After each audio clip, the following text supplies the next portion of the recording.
special afternoon with a very special guest. We are honored to have Sudhir Kakar with us, without any doubt, one of the most prominent psychoanalysts of our time. And if I may say, my fellow Indian, which is much more important than the psychoanalyst part.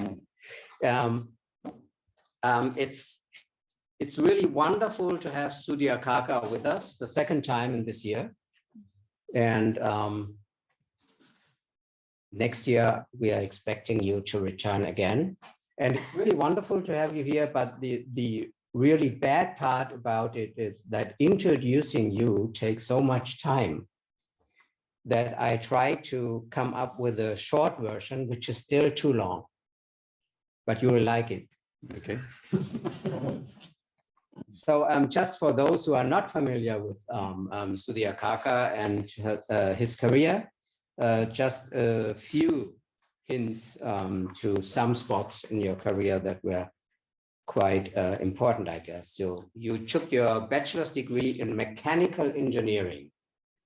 One must remember that, in mechanical engineering from Gujarat University, and your master's degree in business economics, so a different field again. Diplom-Kaufmann from Mannheim in Germany. Yep. And your doctorate in economics from Vienna. Yep. And then you began your training in psychoanalysis at the Sigmund Freud Institute in Frankfurt. So that's a riddle in itself that needs some psychoanalytic explanation, right? Between 66 and 71, you were a lecturer in general education at Harvard University, a research fellow at Harvard Business School, and professor of organizational behavior at Indian Institute of Management in Ahmedabad. You returned to India in 1975. There you set up a practice as a psychoanalyst in Delhi, I think, right? You were a visiting professor at various universities, for example, Chicago, McGill, Melbourne, Harvard, Hawaii, and Vienna. In Paris, you have been a fellow at the Institute of Advanced Study in Princeton, at the Wissenschaftskolleg in Berlin, at the Center for Advanced Study of Humanities at the University of Cologne, and you are still, I think, honorary professor at Gitam University in India. Die Zeit, the German newspaper, named you one of the most important thinkers for the 21st century. And your many honors include the Cardinal Award of Columbia University, the Boyer Prize for Psychological Anthropology of the American Anthropological Association, Germany's Goethe Medal, Rockefeller Residency, MacArthur Fellowship, and so on and so on. And if I may, I just name one more, which is the Lotte Köhler Prize, which the KKC was awarding together with the Sigmund Freud Institute, a place well known to you. And there are many more, but you can inform yourself. It would just take too long.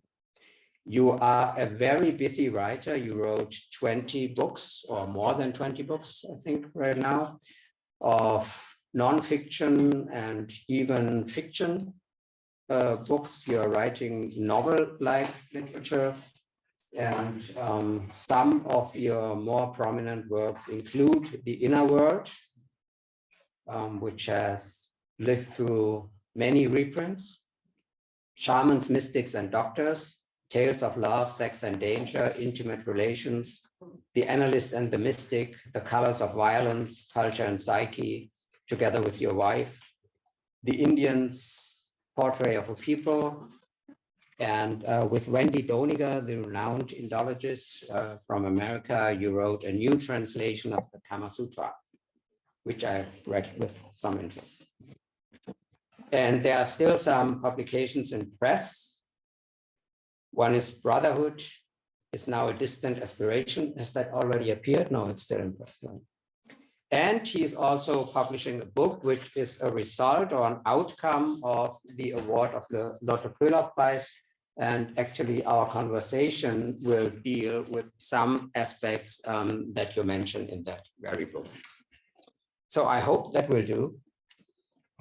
You are currently living in Goa in India, and there you have been living for quite some time now. So your residence is India, but you're still an international traveler.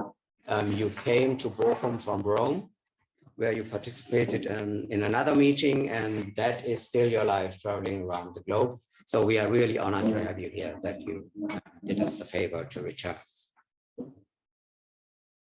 So when one thinks of Sudhir Kakar,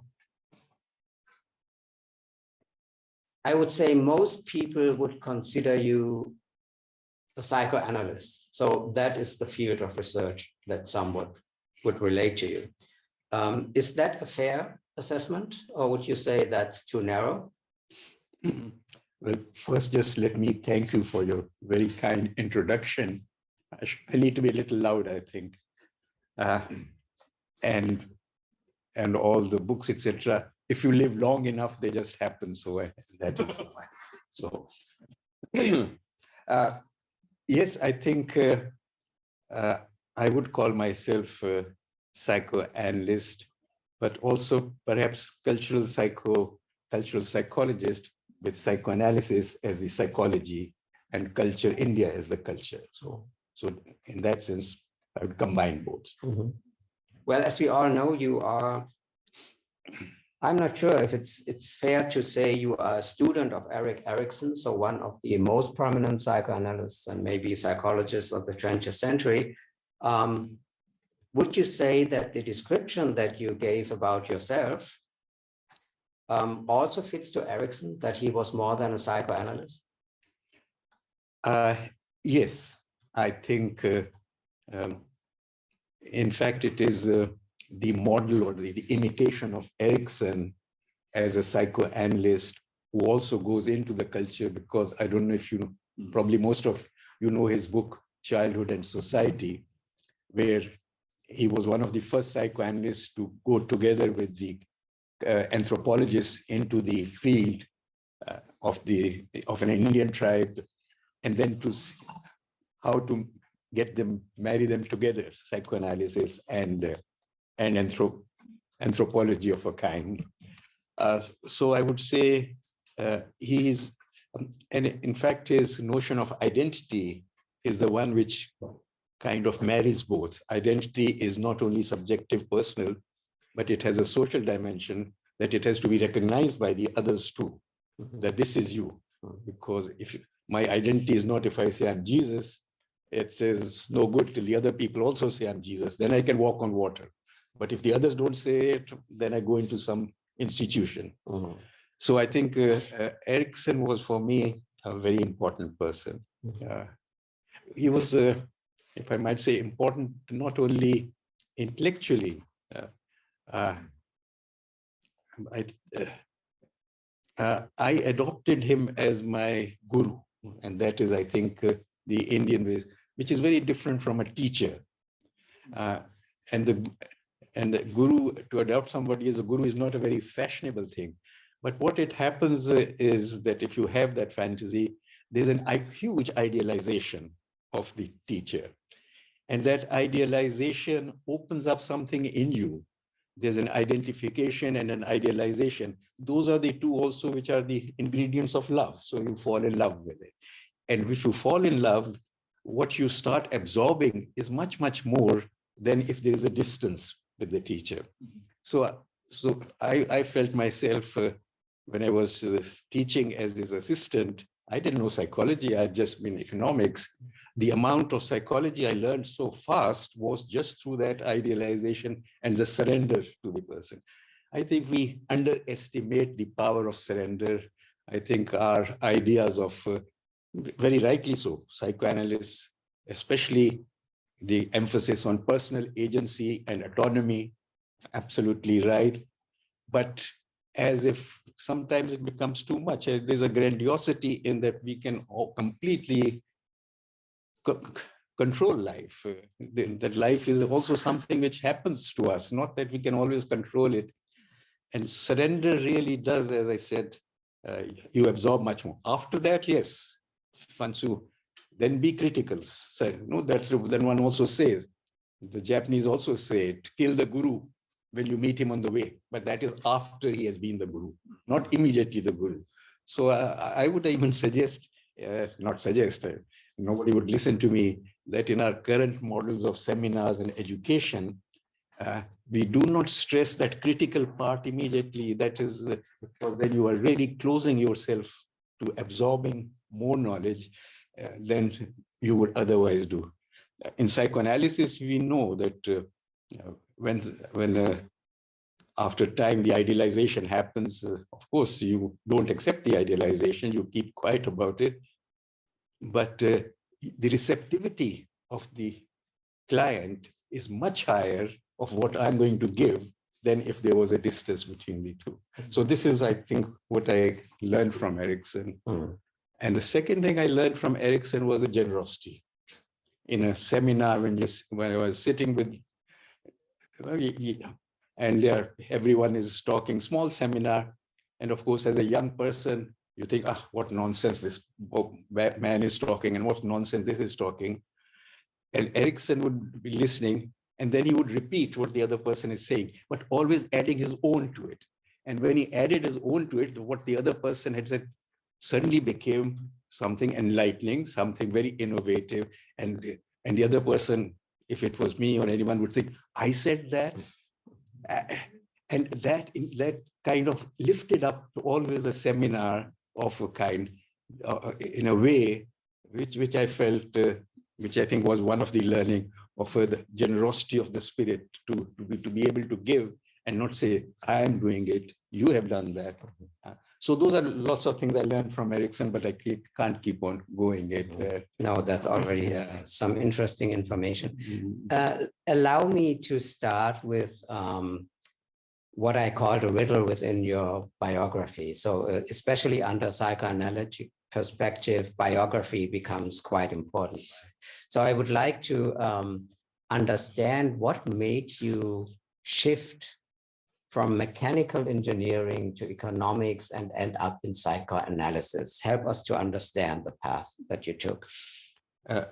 You are presuming that I understand it myself. Okay. After all these years, you might at least have a theory. Okay. I grew up in India at a time when for a young man, there were only 3 options if you were reasonably intelligent: engineering, medicine, and the army. But army was at that time thought to be that only people who have not that much intelligence go to the army. So you were left with engineering and medicine. Medicine, I used to, not now, but I used to faint at the sight of blood. So medicine is out. So all I could do was go to engineering. But that hasn't changed much, right? So the only thing added to it is the software engineer. Software engineer. No, now it has changed. There are other thoughts, etc. So yes. So I never did it. I did it because it was expected of me. The family expected it. And then I came to Germany to work in a shipyard. And here, of course, I was very far away from the family.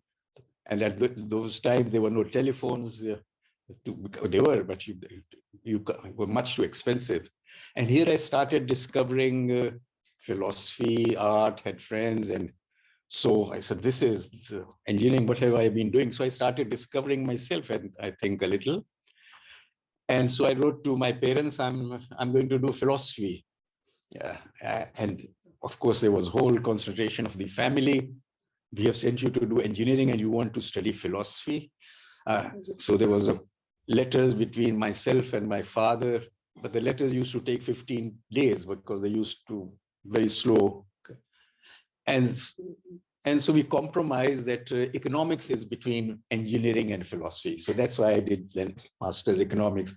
I had the bad habit of finishing everything which I started. So I wasted 5 years, and then I went back to India, and I had a complete what is called identity crisis. I didn't know what I wanted to. I didn't want to be engineer. I didn't want to be economist. I had thought of being a philosopher, but that was too late. Actually, I wanted to be a film director. I wanted to go to a film school in Poland at that time. Used to be a school called Lodz, which was very famous. Roman Polanski's Knife and Water had come out, but that didn't happen. And luckily, I was living in my aunt's place. I was working at the Indian Institute of Management, just started not knowing what I wanted. And my neighbor was an old American professor who had come to do a book on Gandhi. It was in Ahmedabad. And that was Erik Erikson. I had not heard of him. I'd heard of Erik Fromm, but Erik Erikson was not at that time. And he was lonely. So we and I was very lonely. So we used to sit together and speak German to each other because I'd come after 5 years. I missed Germany very much. And he was half German. And he used to listen to me and I completely, so when he was going away, I said, I want to be what you are. I want to be a psychoanalyst. And he said, you've never studied psychology. I said, no. And he said, doesn't matter, neither have I. So that was a very good thing because he only had an Abitur. And he was a wandering artist till he came to Freud's household and became art teacher for Freud's grandchildren and then went into psychoanalysis. So I was very lucky to have my identity crisis in front or together with a man who had invented the term identity crisis, that it is not a pathological, that it is an opportunity also. And he said, okay, I used to write short stories in German when I was studying here to earn a little money. 50 marks, Mannheimer Morgen was the one they used to pay. And he said, you come to me, do your doctorate as fast as you can and come to me at Harvard and I'll take you as my assistant. So my doctorate I had to do fast, which was in economics, obviously, so which I did in Vienna, and he kept his promise. So that is why so I think I was lucky that otherwise to commit yourself precociously to something you don't like, you regret all your life. So I was lucky that I don't have to regret it all my life by committing myself precociously to something which was of no interest to me. So let's jump from here to directly into your work or the parts of your work that you are well known for. Let me try to start by reminding everyone that one of the theoretical viewpoints that one relates to you is the idea that the psychoanalytic claim, at least the old-fashioned psychoanalytic claim, that it's, for most of its part, a universally valid theory, that you challenge that in almost any book that you wrote.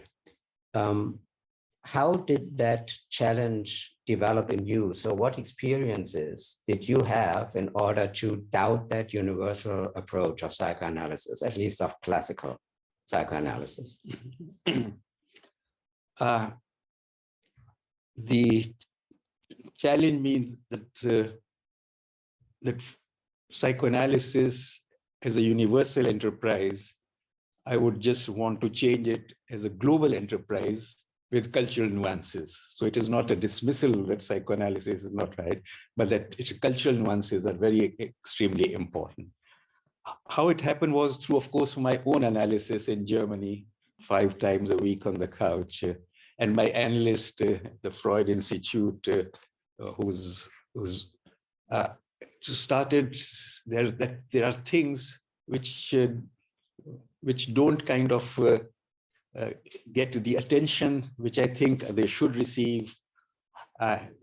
So moments of what is called estrangement would come up in the psychoanalysis. And these were not small, these were not small things like time or 50-minute finish, where I'm going to, what is this 50-minute business? I want to stay here. Or this greeting of very formal of good morning, Herr Kakar, and Auf Wiedersehen, Herr Kakar at the end, which was very disturbing to me also. Here we are talking so intimate things, and then suddenly he becomes a stranger. So, or tastes in music. So Beethoven to me at that time was noise. Now to say even that, Beethoven is seen as universal, everyone loves it. But to me, my classical Hindustani song, he wouldn't have understood it at all. But these were the small things.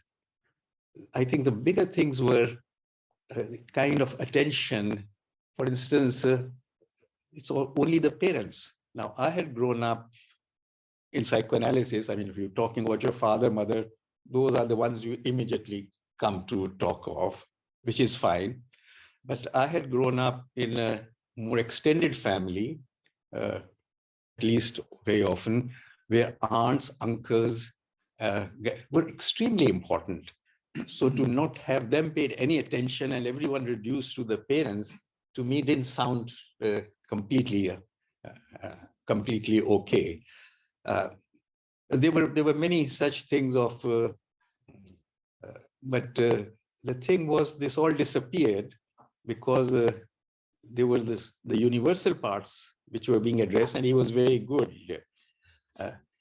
and were being addressed, and so I think I was doing pretty well.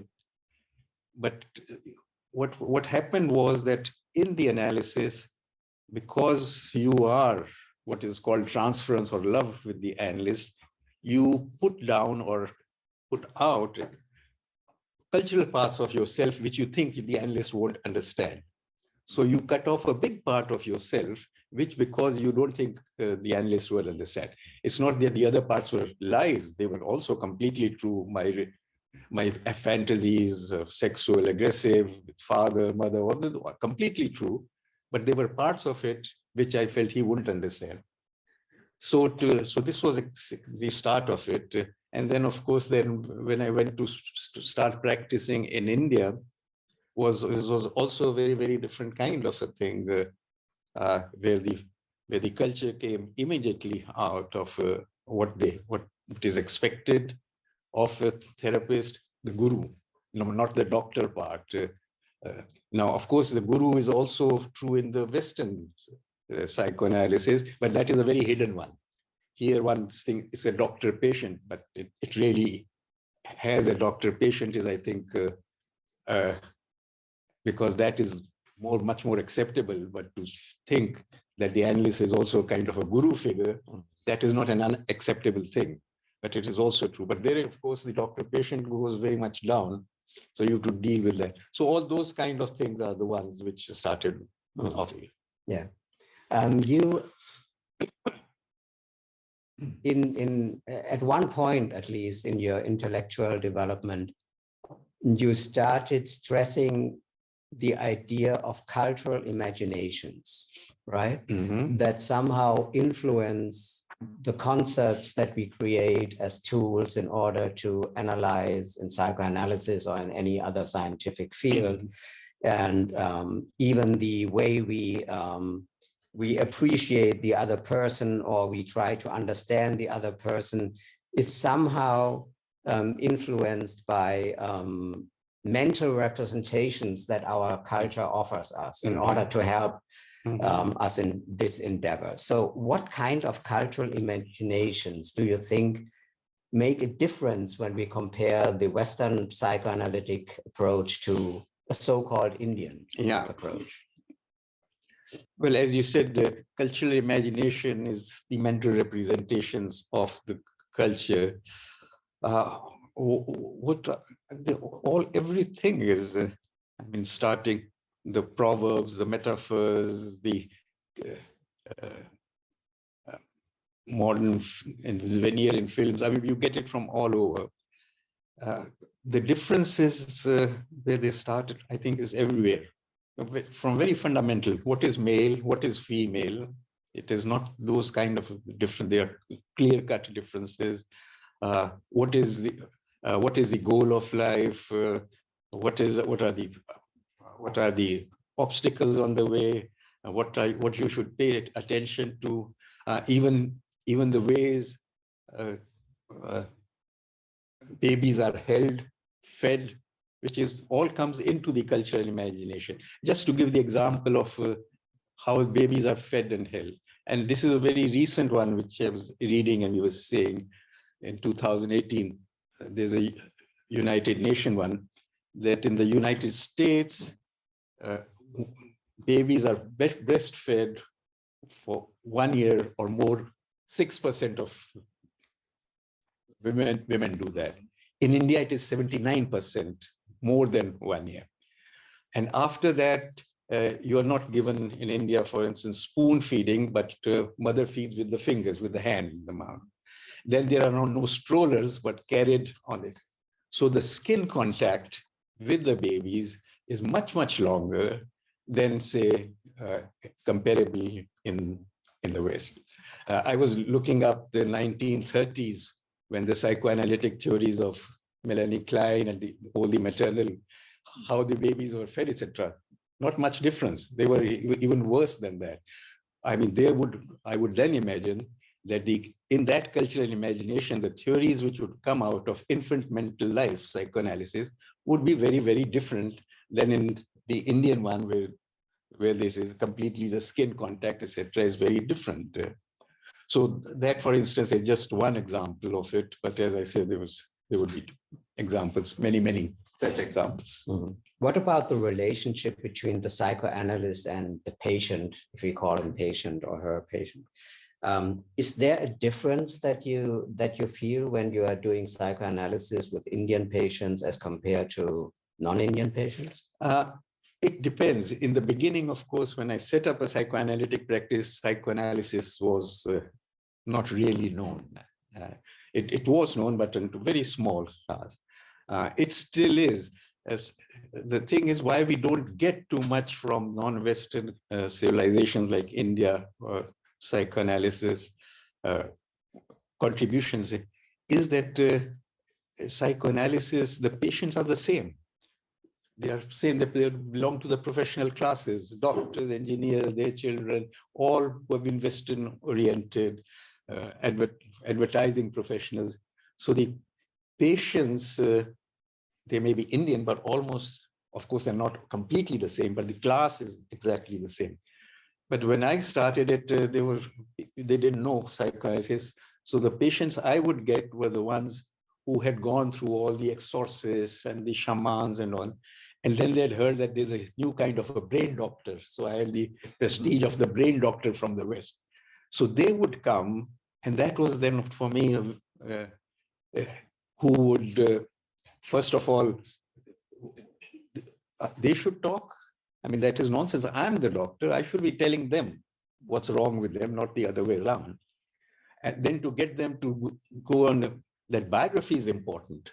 Why should that be important? I mean, here, of course, since everyone knows psychoanalysis, anyone who goes into therapy immediately knows I have to talk about my biography. That is the important part. But there you have to teach them. So whenever somebody would say, I'm feeling this, so it's, when was the first time you felt it? So trying to get them towards a biographical way of looking at it. So that was certainly differences in India.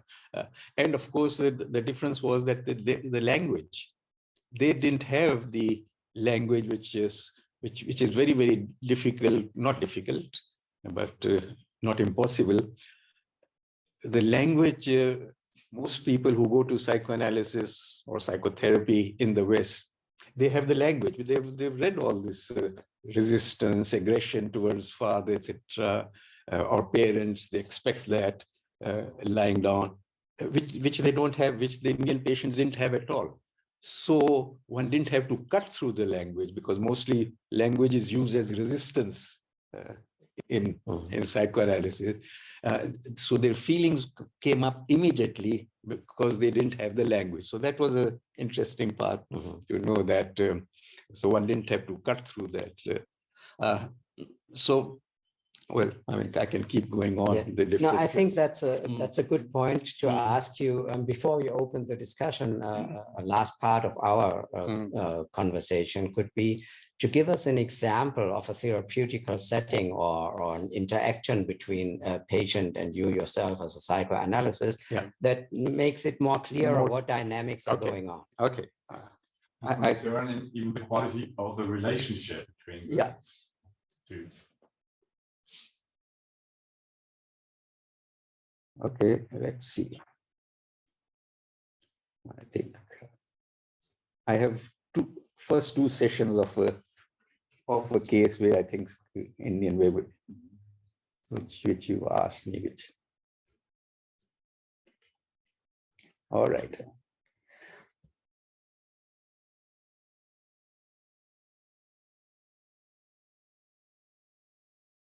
Okay. So Meera is a 28-year-old advertising copywriter who feels depressed most of the time, empty and bereft of ideas at work and unable to form relationships. So this is the first session after she lies down on the couch.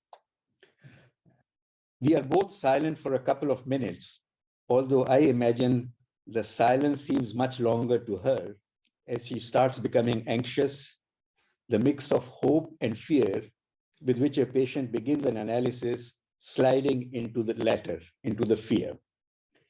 The silence heralds the shift in the inner space that is taking place in both of us. I can feel wisps of her anxiety floating through this space in my own body, in the stirring of follicles of hair on my forearms, in the reflexive swallowing motion of my gullet. This is our first shared silence, and I know that over the years, we will experience its many varieties. Silences that will be companionable, others of deep attunement, or ones tingling with erotic energy. But also silences in which she will try to cast me out, become withdrawn and sad, or resentful and angry, and yet, if the therapy has gone well, leaving an opening for me to engage her again. But this is the beginning, our first silence that should only lead her away from the spaces of ordinary life and not traumatize her. This is the first session, and I do not have a feel for how much anxious silence she can bear. What are you thinking? I ask her in a friendly voice. The question is less about her thoughts and more an invitation to her to find words out of the silence, to build a bridge from the unsaid, perhaps even the unsayable, words that fortify the connection that has begun to be forged between us even before she has spoken. She does not reply at once. The thumb and fingers of her right hand are playing with the beads of thin gold chain around her neck. Her eyes are closed. I dreamt, she says.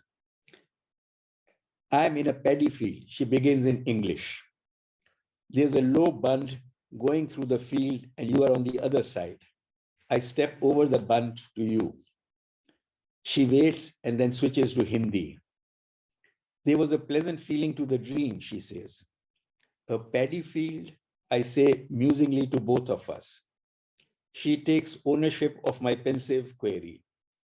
Our family had a paddy fields when I was a child.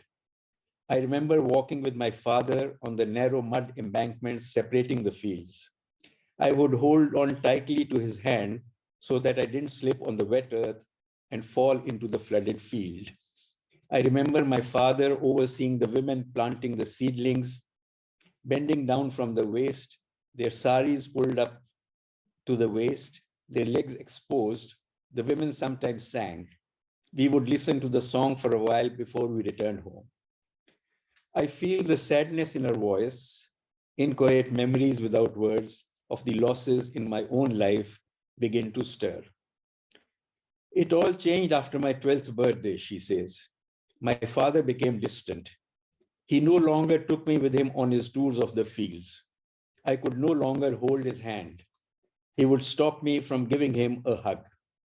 No more embraces, he would say. You will soon be a woman. You have to learn to be modest, restrained in your girlish behavior. My mother would get a fit if I walked around in the house in a skirt and not a sari. What will the servants say?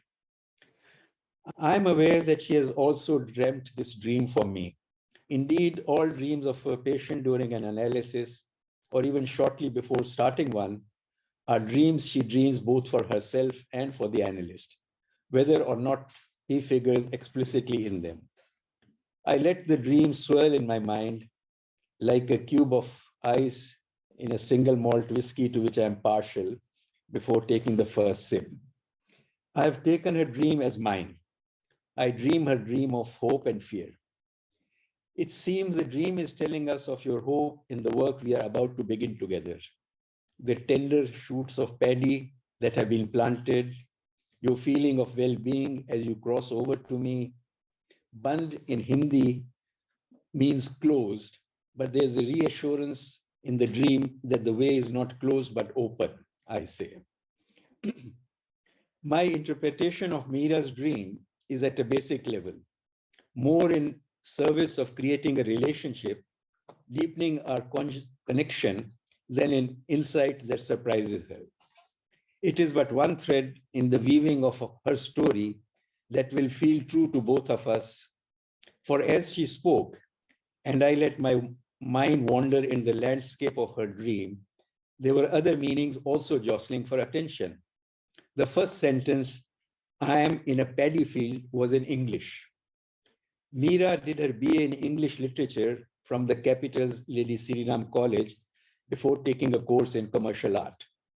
To be in paddy is British slang for being in a fit of temper, raging.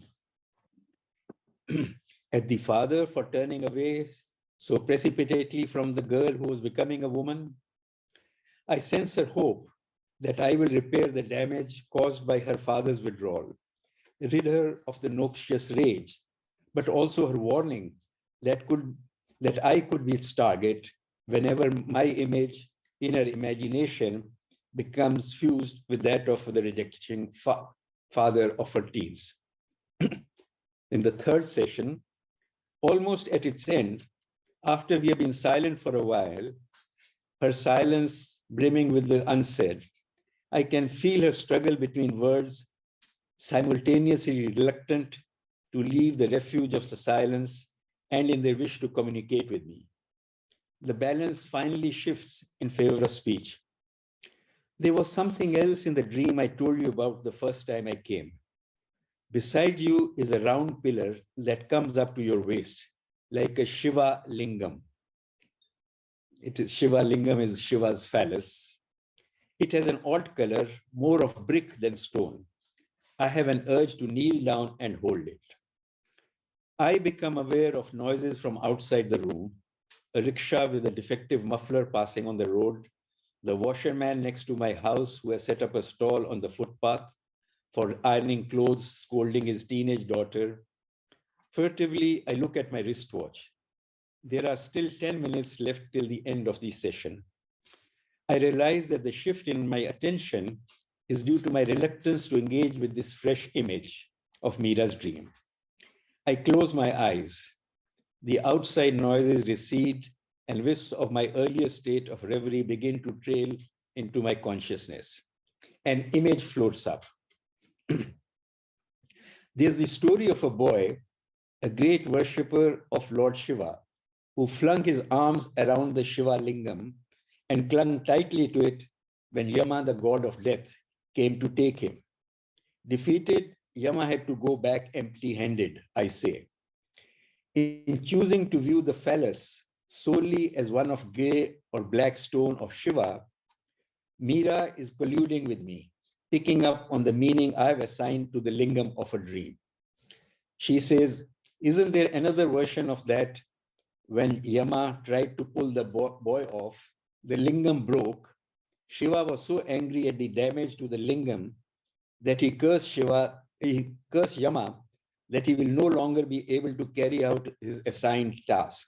Since no one died anymore, the world became overpopulated and Shiva soon had to take the curse back. I muse to myself, though not exactly in the words I write here, that we equate death with a self stripped of all memories, stretching back to infancy, of which the most vital are of persons we have loved and who have loved us. What we fear is less the end of body than the end of all our relationships, past and present, which constitute the mind. What we sense in death is its inconceivable loneliness, a desolation of psychotic proportions.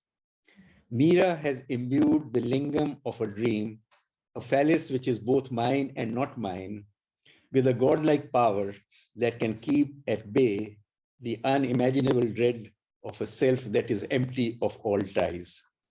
I think I understand my own disquiet. Perhaps I have sensed that there are deeper terrors of total abandonment underlying her presenting symptoms. So just notes from the diary on 2 sessions of there. And that might have triggered some additional questions, so that I won't discuss this information with you, but I rather prefer to open the floor and give you the chance to ask the question you want to ask.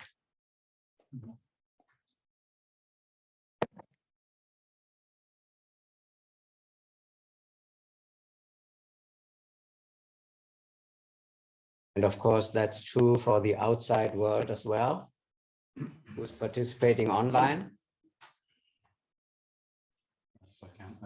Sure. Could you tell us something about Erik Erikson first?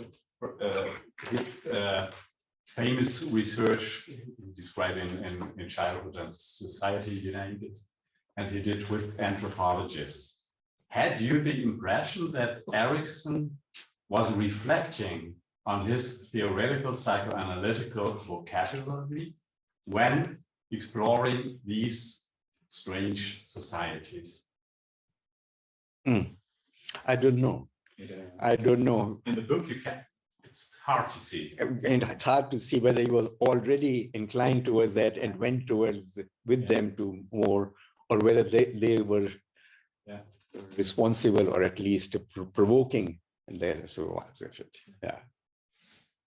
Okay. That's an answer. I don't know.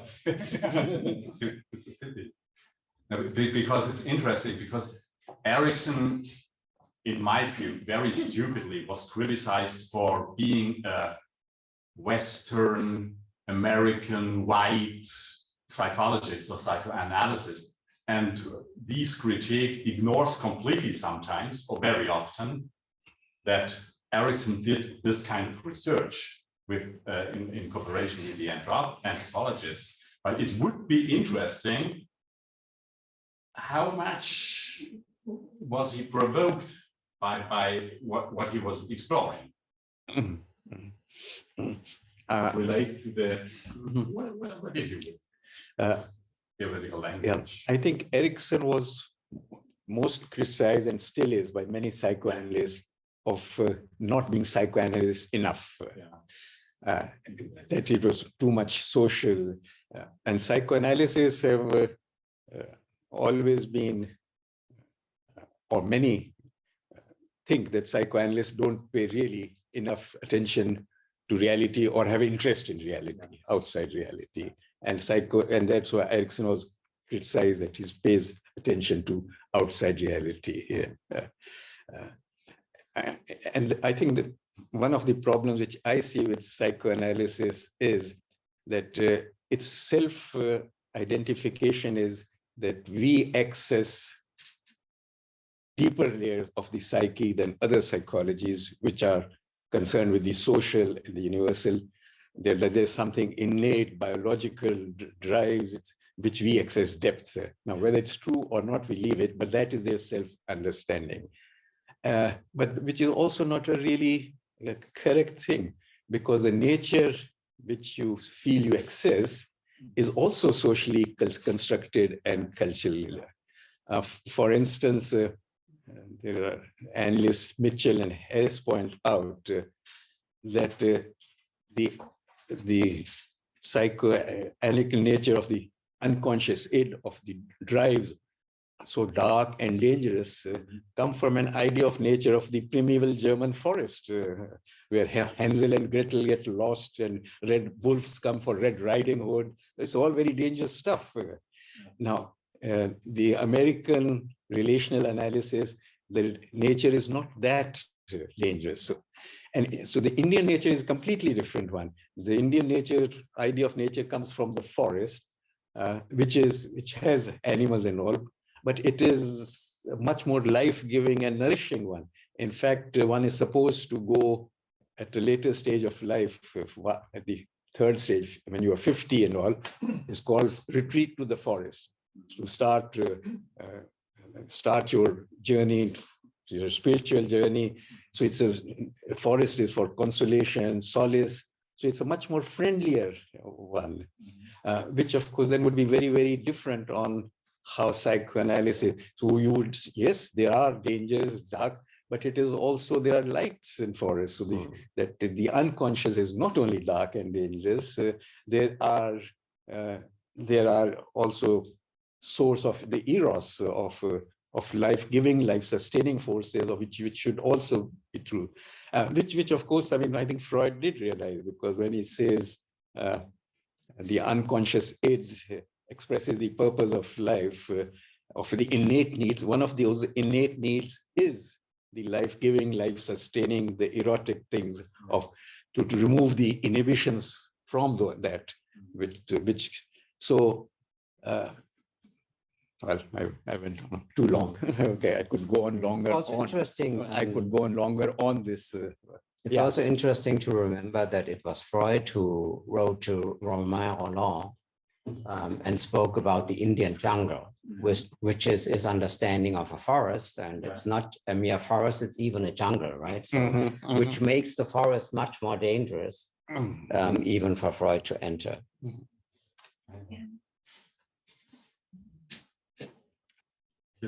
Yeah, sure.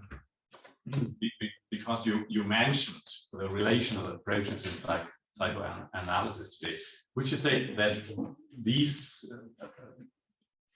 contemporary approaches are closer to some version of Indian thinking as the original psychoanalytical stuff made by Freud?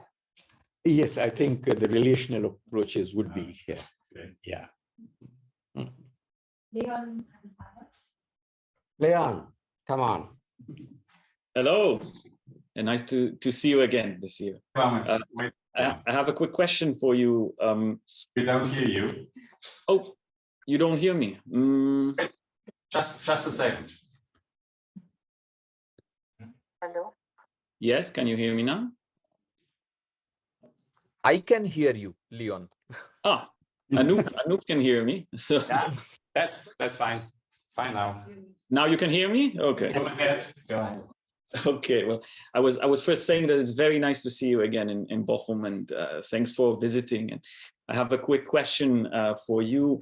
You know, when we think about psychology as a science, as an empirical science, then we commonly conceive of an object of psychology that is one object, regardless of cultural differences, let's say.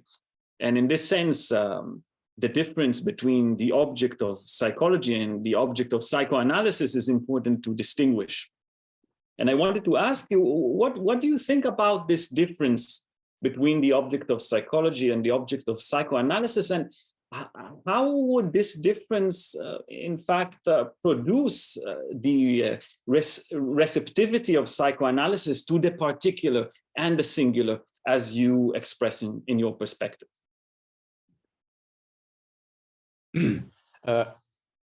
I'm not sure if I completely understand the question, but I'll still give my associations to it. Exactly. Psychoanalysis as a psychology to me means to understand the construction of subjectivity.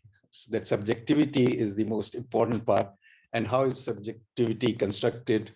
The cultural imagination goes into it, but also our imagination, unconscious imagination or representations of our bodily processes, bodily life, that goes into it, and of our primary relationships, parents, our mental representations of those. So I would say that psychoanalysis as psychology, it has been doing much more than the first two, the representations of bodily life and representations of early relationships, that those are what construct subjectivity. I would also add to it that our cultural imagination, the representation of our culture, that all three go into it. And then all three develop together, constricting, restraining each other, influencing each other. And that is what the subjectivity or the psyche is. I'm not sure, I don't know if that answers your question, but that is for me the object of psychoanalytic understanding and as as psychology. All three strands developing together, restraining each other, constraining each other, influencing each other throughout the life cycle. So sometimes we might understand ourselves in the cultural way, and this moment, sometimes in the bodily life, sometimes or in the moments, and at the other in the third way of the early processes. But all three go on influencing each other. And that to me is the psychoanalytic psychology. So Leon, does that answer your question? Well, maybe can I ask a quick follow-up? Yeah. So I was more interested in the difference, because we have a psychology department and we have the KKC, yes, in Bochum, but we don't necessarily speak about the same object in these two departments. So I think my question is, well, what is the difference actually between psychology as we study it and psychoanalysis as you have studied it? And in this sense, how does this difference actually allow you to speak about, or allow this sensitivity that you have in your work to the cultural, where I assume that in the psychology department, it does not exist in the same way? So I'm interested in the difference between the two, if it's possible to engage with that.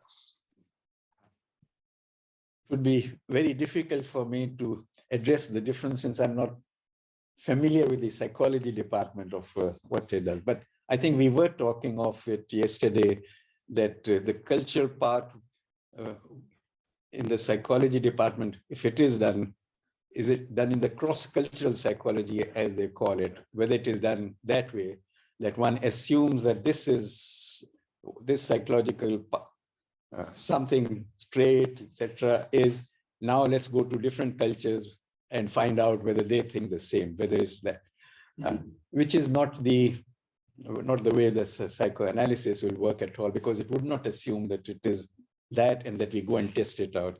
But as I said, I'm not familiar with the psychology departments of how they would address it, but maybe you would be able to do much more. I would agree completely that culturalism is a topic in psychology nowadays. Even in the faculty of psychology here in Bochum, it is a topic. Culture and gender are zwei Differentiale, and they are quite.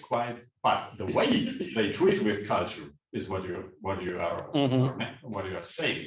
It's in a natural science way. That's cross-cultural psychology way, and that's the difference. Not the pure interest in culture or not. They wouldn't agree that they are not interested in culture, but what they are doing, that is very different methodologically and from what we are doing or trying to do, or some psychoanalysts.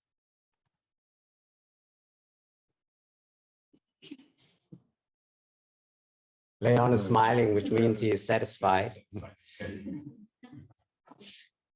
Anyone else? Yeah, Jens. So would you say that psychoanalysis, the way you've understood and practiced it, it's a cultural discipline? It has a cultural vision? The culture is very much a part of it, yes. Yes. It's maybe one or two more words in which sense it is a part. Sorry? In which sense it is a part? Could you add one or two more words, please, to help me understand in which sense it is a part, culture a part of psychoanalysis? That the categories is the procedure, the method, this is the interference, the counter interference. What would you say gives the cultural vision to psychoanalysis? I think I was trying to say that the cultural vision of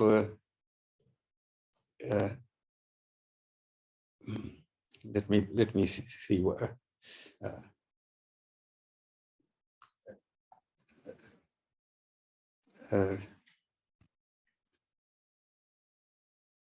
let's say two things. One was this that that's many things which we take for the universal part.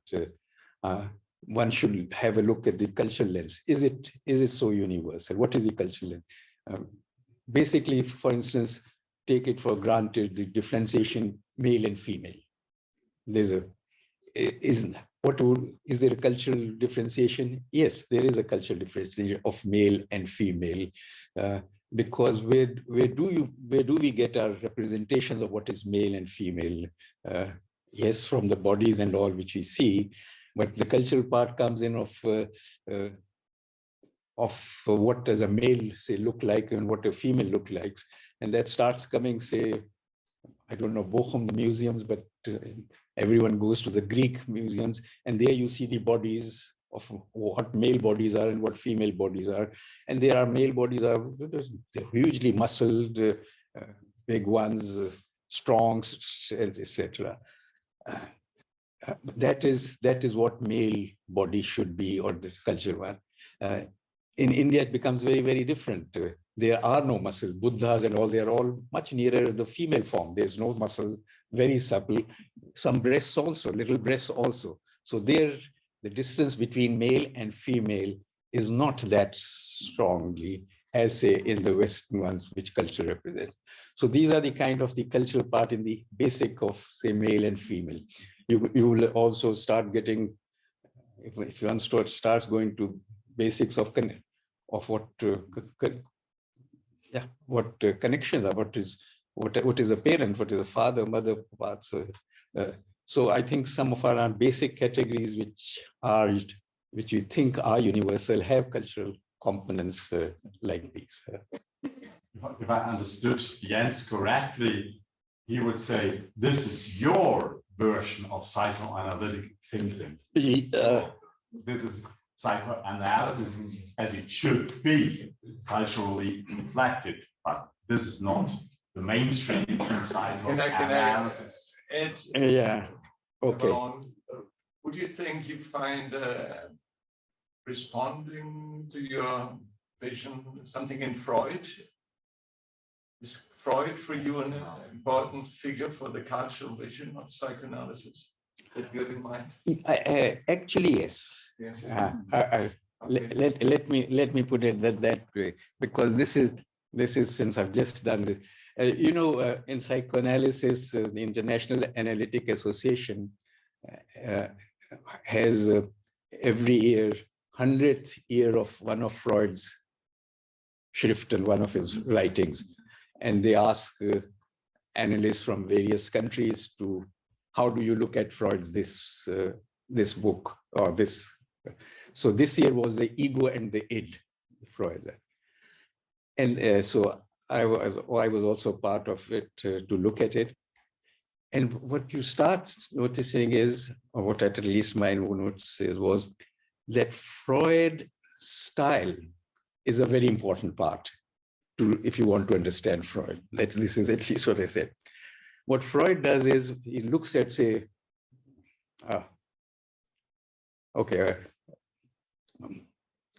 give the example later. He looks at something and considers it, goes into various directions, this, that, very considerate. And then suddenly, like a tiger, jumps on the conclusion. But our clinical work tells us that this is so. If you don't look at the conclusion, but if you read what he is doing, the considering, that is where you have the cultural part. For instance, this is the example I was giving, in the ego and the he starts saying that perhaps the bisexuality is much, much more important in understanding of the Oedipus thing and not the relationship to the father-mother part. Now this, but then he goes afterwards, but we understand, everyone understands Oedipus complex. Freud is parental, father-mother, the jealousy, etc. But he himself is going on talking about bisexuality and even giving it an importance that may be much more important playing role. And this goes through all of Freud's writing. And so one of my recommendations was, don't read Freud for his conclusions. But if you read for his consideration, there a lot of the cultural parts would come in, because then the bisexuality of the Indian would come in. Here the bisexuality is a different kind in the cultural part than in the Germany of his time. So it would mean something that we can go in the other direction to, or a different direction. Yes, please. Yeah, thanks a lot for being here and talking with us. You alluded to the fact that the cultural vision of psychoanalysis leads to certain material shifts. So while maybe we can consider the Oedipus complex to be universal, we can consider a certain relation to parents to be universal, whatever it may be. So a lot of the material teachings of psychoanalysis, how neurosis are formed, whatever it is, should be put in a certain cultural context. But what about, and you alluded to it when you talked about the small things that put you off in your own psychoanalysis at the Freud Institute, what about the procedural part, so to say, of psychoanalysis? What about the method? Is there anything that has to be adapted to culture? You alluded to like greeting the patient, what was it again? Yeah, like the allotted time. What about the procedural as opposed to the material parts of psychoanalysis? What puts me off, or what? Yeah. Just is that, so I think we were talking about a lot about are certain concepts being transferred correctly, are they even applicable in other cultures? Okay. And what I would like to know is the procedure of psychoanalysis, that's something that's universal? Patient lies down, brings associations up, we give a Deutung, maybe construct something, or is that something that in its core also has to be adapted to the culture? Practical procedure in the setting. Yeah, because I think it would be like it would be a nice position to say, well, we have to look what comes up, but the procedure itself, that's universal. For example, the Abstinenzregel could be an example. No touching. No, sorry. No touching. The abstinence. That I think I would keep that. But I think you can smile. I think you can smile at the patient. You don't have to be that serious and not just a handshake. So I think that would be culturally. Otherwise, you won't get patients in India. I mean, if you all the time. Also, you would make some kind of compromises. They would often offer, would you see my parents? Which is absolutely no, or they want to meet you. So just to say, no, it has to be just that one. I would would talk about it. No, you are my one, etc. But not that kind of complete breaking of no connections at all, as if the person has no connection in the outside world. So there would be lots of those kind of things.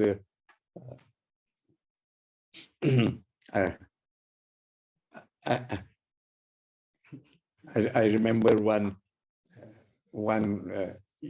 young girl whose parents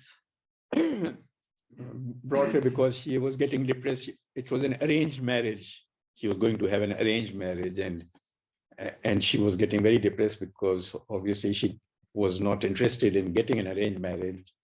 So the parents brought her, so she was with some therapy sessions. And so we worked together.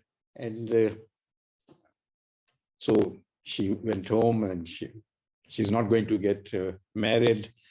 But she was no longer depressed. So the father came, and he was an old gentleman with a turban and a stick. So he came and sat to me with a stick and said, "Doctor, she's feeling much better, but we are all feeling much worse." Now, here comes the cultural part. What does the normal analyst is? My interest is only in this patient.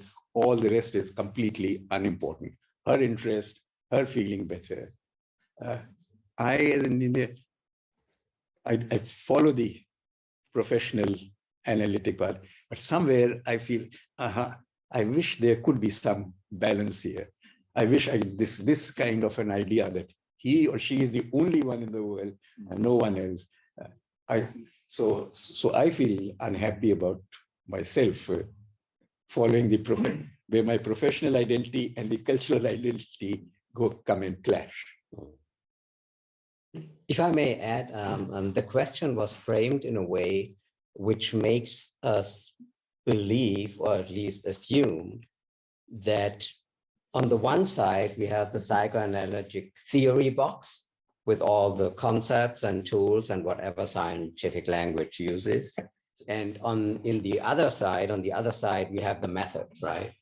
And that might be artificial, that kind of separation, because it might be the case, and now you are the expert to respond if my intuition might be the right one, that if you use concepts that were created in a certain culture, even in a scientific culture, and export them to a cultural different setting, like India, for example. So I think in a therapeutical setting, you cannot escape the situation where you have to translate some parts of the concept or even the concept as a whole to your patient. Because as you said, most Indian patients are not familiar with a certain way of speaking that was implanted into Western languages through Freud, right? So everyone is doing repression now. Since Freud taught us about that concept, everyone discovers it, and that might not be the case in India. So there might arise many occasions where the concepts demand a deviation from the classical method, because you have to take time for translation, explaining, adapting a concept to the world of the patient and so on. Yeah. Am I mistaken? No, I think you're not mistaken. I think Indian analysts, depending upon what kind of a patient, for instance, Mira, this is a westernized patient who's a professor of English. He knows the Freudian stuff. I don't have to, but with many, I have to be more didactic than otherwise an analyst would be. And the analyst would be just quiet and listen. I can't be that quiet and listen because I have to be bring the person into the analytic mode of it. For instance, there's a patient who comes, a woman says that I get so angry at my husband, and it all comes from my sanskara. Sanskara is the Indian way of, from previous life, my previous birth, I was like that, and my anger has come from there. So now I have to translate that into the Freudian ones, that maybe this previous life which you are talking of, where this anger comes from, is from your forgotten life, like the ones, and your forgotten life is the first 4, 5 years, 6 years, maybe it comes from there. Let us look at that. So I have to redirect her from the Indian way of thinking of previous life into this life in the Freudian view of the forgotten life. So these are the kind of many things you in the practice of in a different culture which you do. Yes, I said that the last time when we met. Actually, what you are doing is tricking your patients into the world of psychoanalysis, isn't it? Well, I think all therapies are enculturate. I mean, Jungians enculturate in the Jungian ones, Freudians into the Freudian one. So there's no way of not enculturation. Without enculturation, I don't think therapeutics can work. So you get the person into that model to become therapy. That's why Jungian analysts, Jungian patients have only Jungian dreams, Freudian patients have Freudian dreams, Lacanian patients have Lacanian dreams. So it is an enculturation. There is no way of avoiding it. And what you are doing is a very creative translation. It's not bringing Indian people into psychoanalysis. But is it really very creative? And you can even say very strange translation. The comparison between samsara on the one hand and your biographical unconscious experience. This is a very creative translation, I would say. A very good comparison to even transform what you are doing practically and even what you are thinking about the relevance of the past, for example. This I like it very much, and it's nicht einfach nur to bring them into the Western game. It's changing the game. Yeah. But there's a key problem that still remains, as I think, and that is it really a translation or is it a reinvention? And these are two different things, and I'm not sure about what he's doing, actually. Are you reinventing in such cases where you encourage a patient to not to look in former lives, but in the early years of her life? Is that a reinventing of a psychoanalytic concept, or at least changing it, adapting it, or is it a translation? And I doubt it's a translation.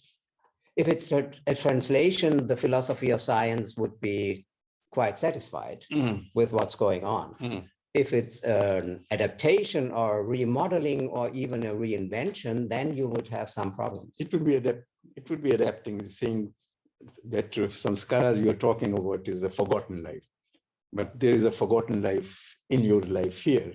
So let us look at you can say sanskaras of this life, look at the sanskaras and not sanskaras which are coming from previous life, that your earliest sanskaras, let's say, they have something to do with it too. May I comment, Pradeep? My concept of translation is very close to your concept of reinvention. Okay. Translation in the sense of Schleiermacher, of Benjamin, of Derrida. Every translation is a reinvention. So there's no translation but reinvention. Like the psychoanalytic said, really a reinvention. I prefer a purer concept of translation. Yes. Just a little anecdote.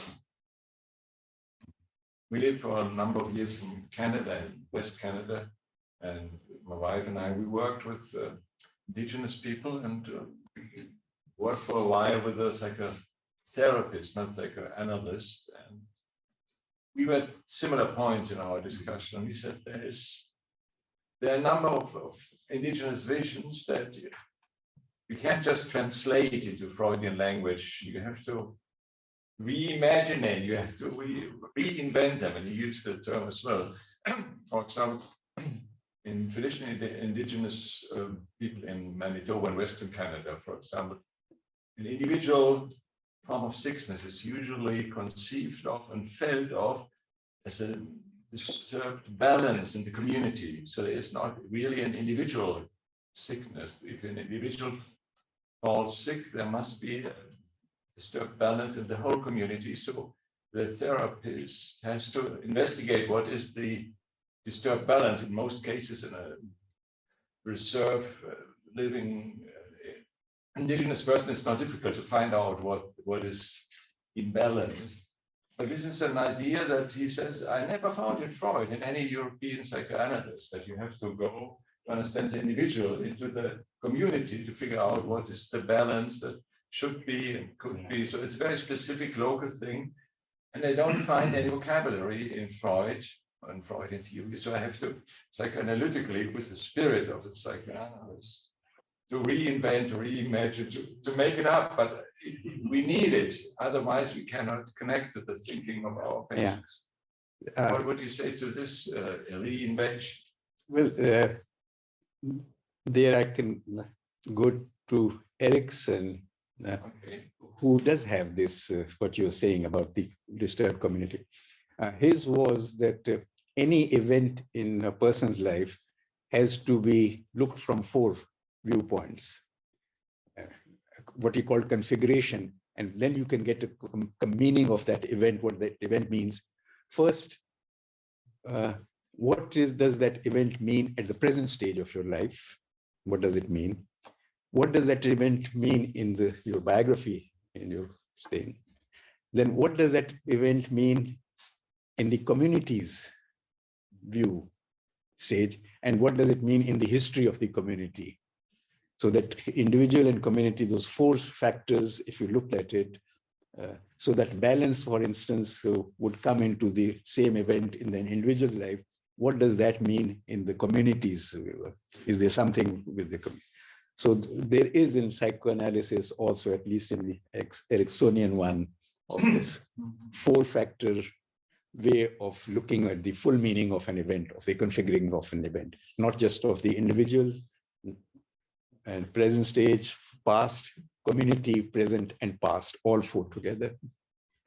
There's a reason why you worked with Erikson. To me, it resonates with me a lot, not just the individual present or past only, but also its meaning in the community. Yeah.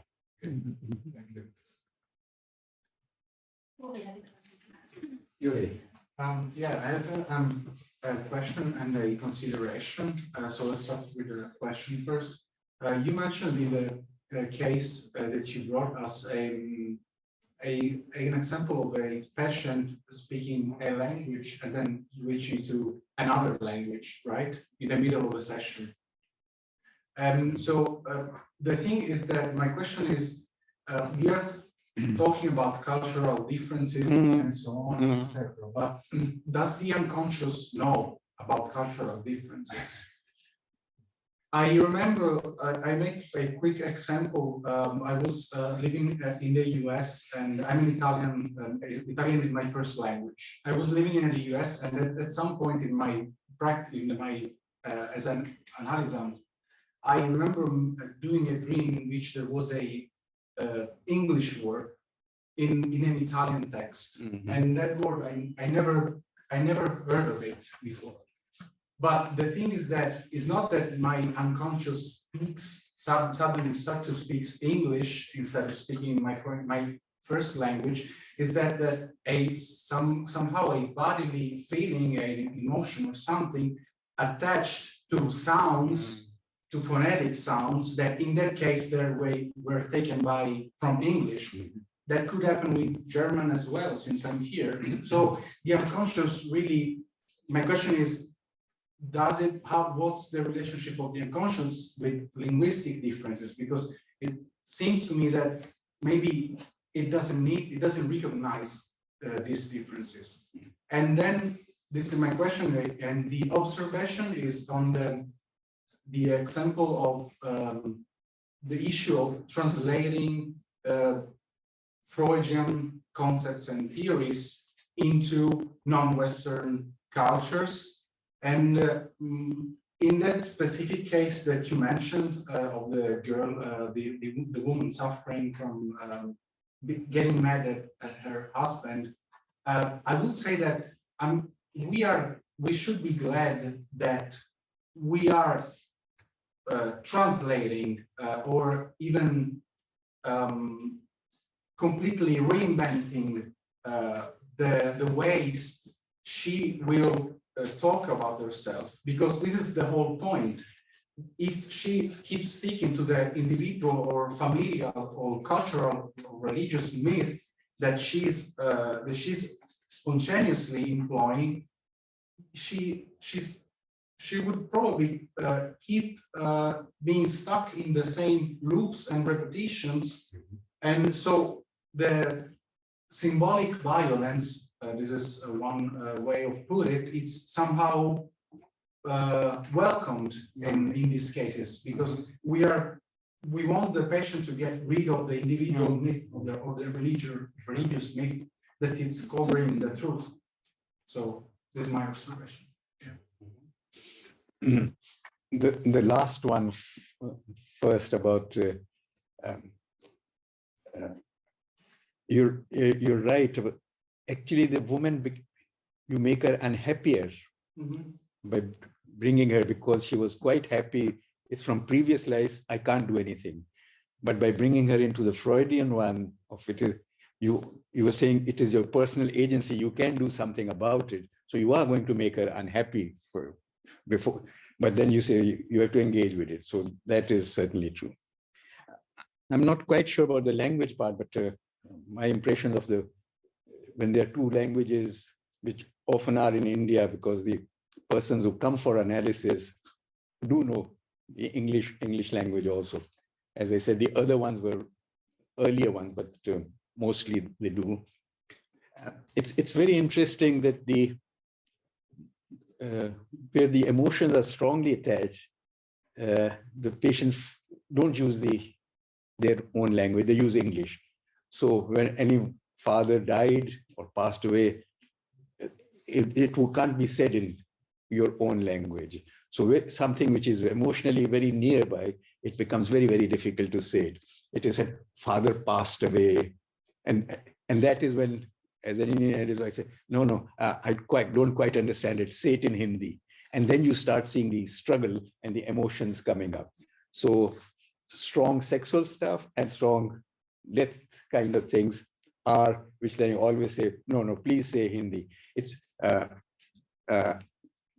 the women patients, at least some years ago, many years ago, and these are all educated ones, was impossible to say to talk of their sexual parts at all.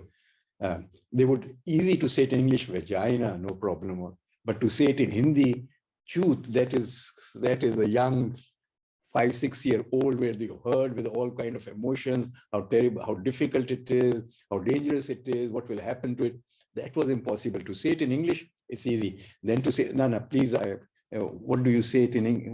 What is your word? They couldn't even say. I remember more than one, in the place of being. They know the word, but they still cannot say it because it is such strong emotional one. The most you can say it is the place of being. So strong sexual and strong, as I said, that was emotional. Language was, one has to be careful, not careful, but to really bring it. No, I want to hear it in traumatizing it a little, but I do want to hear it and then the emotions all come out. So that would mean that the unconscious knows about language. So, or the language. There is a, yeah. Please. My name is Vincent. I'm a student of social sciences in the first semester.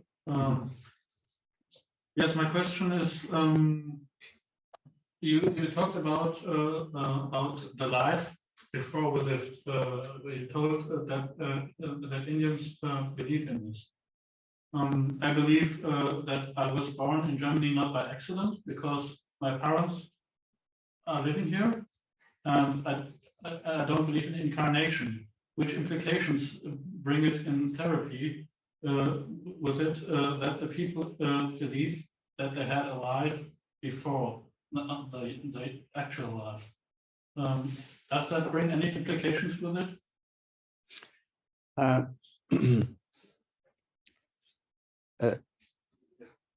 This is very interesting question, because not just the reincarnation, but the religious spiritual beliefs, what happens to those, and that really depends on the analyst that much, because mostly analysts are, or the tradition is secular, without any kind. Many are atheists, analysts. Many are a religious analyst is very, very rare, at least in the Freudian tradition. The Jungians, you might have more. It depends on, the clients or the patients are very, very sensitive to the analyst, because they have to be, because he or she can traumatize them completely. They are completely at the mercy. So they become very, very sensitive to the analyst's interests of even say, in what kind of a tone you say that. So if they think the analyst is interested in religion, then these things will come up. So reincarnation, etc., almost never come up, because most analysts do not believe are in that reincarnation or the Hindu one. So that is a part they would keep to themselves, because they are so sensitive to it, and the need to be close to analyst is so strong that what you think the analyst is not going to like or believe is you don't bring it up, and the analysts have the same similar problems of therapists. I mean, I know of Indian analysts in supervision, that some patients, I think of American patient, that she started talking of how much he enjoyed the beefsteak. He's a strict Hindu and this beef thing, so he goes like this by listening to it. And of course, the patient would somehow notice it, that this is something, is not like. So these are many such things where that interaction, you bring up some things and do not, because you do not want to break that closeness or with the therapist. And that is one of the most important motivations in and you don't do it consciously. Unconsciously, you cut off stuff that you can bring to the therapy situation. Thank you. But wouldn't you say that that can make some patients feel uncomfortable in their own culture while they are in the psychoanalytic setting? I think that is an important part, that psychoanalysis is stranger in our own culture. Psychoanalysts should be strangers in their own culture, and psychoanalytic patients will also become strangers to their own culture, or let's say they become on margins of both cultures. I think that is an inevitable part. Or maybe it's of the psychoanalytic one. Could it be compared to what Baba calls a third culture, or you could call it, yeah, a third of being, yeah, of being on margins of both. You're looking at both as observer, not completely part of that and not completely part of it, which has its problems, but I think also its rewards. So. Well, I'm thinking of the ethical problem of, might there be a danger that psychoanalysis as a tradition that was developed in the West is actually imposing a kind of superior understanding of the world onto patients who are not from the West?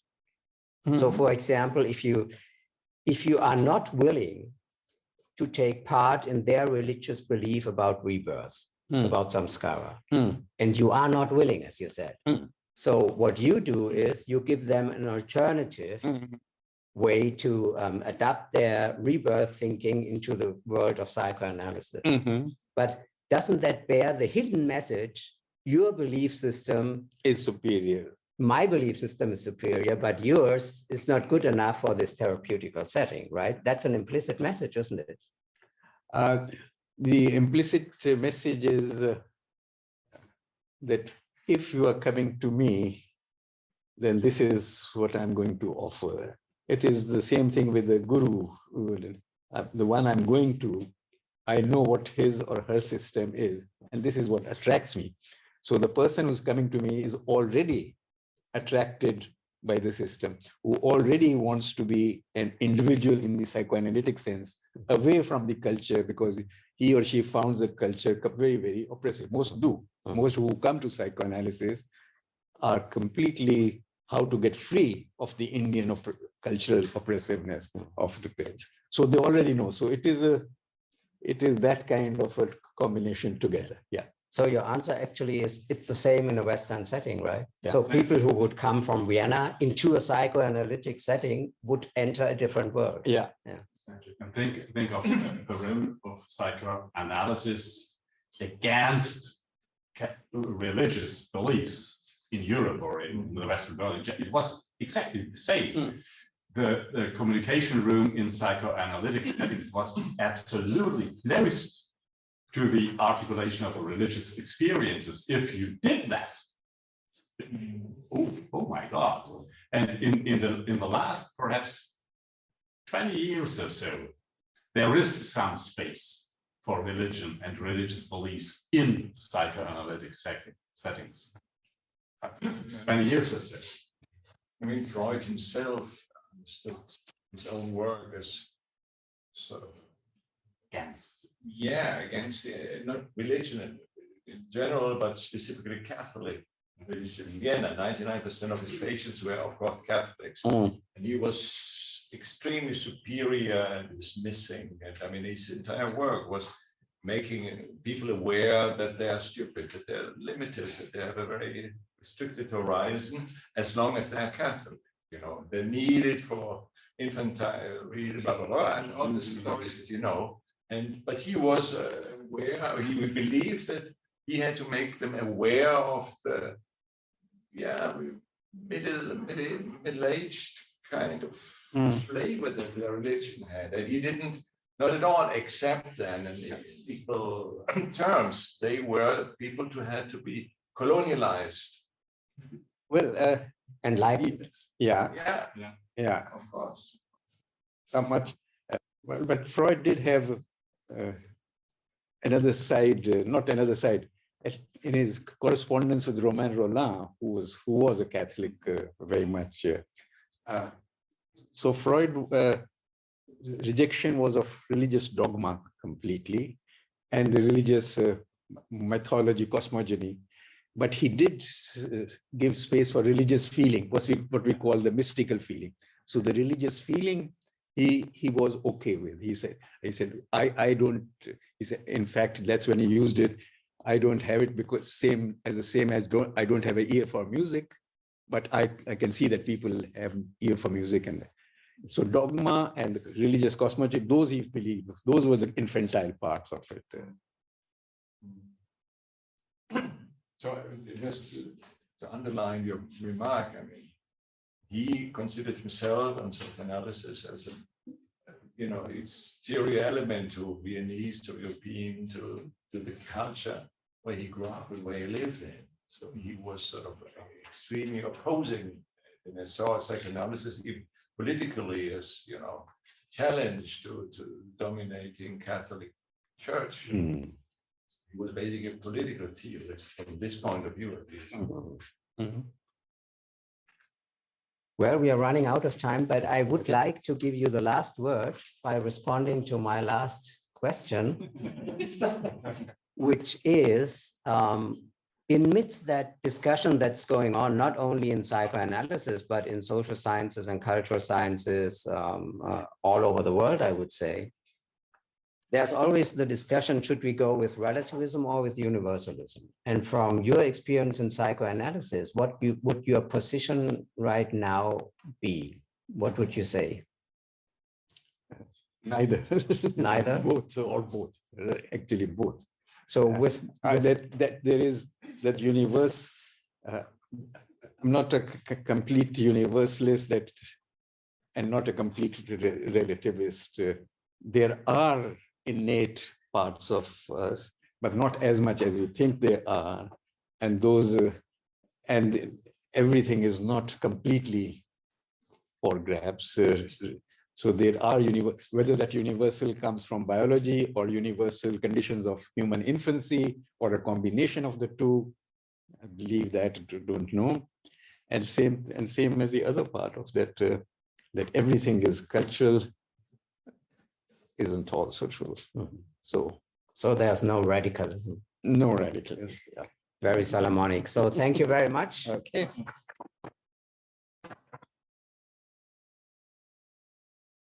So thank you all for your participation and your presence. Have a good evening. We will continue the evening in a smaller group. So be envious and have a nice week, rest of the week. It was a wonderful afternoon conversation. Ich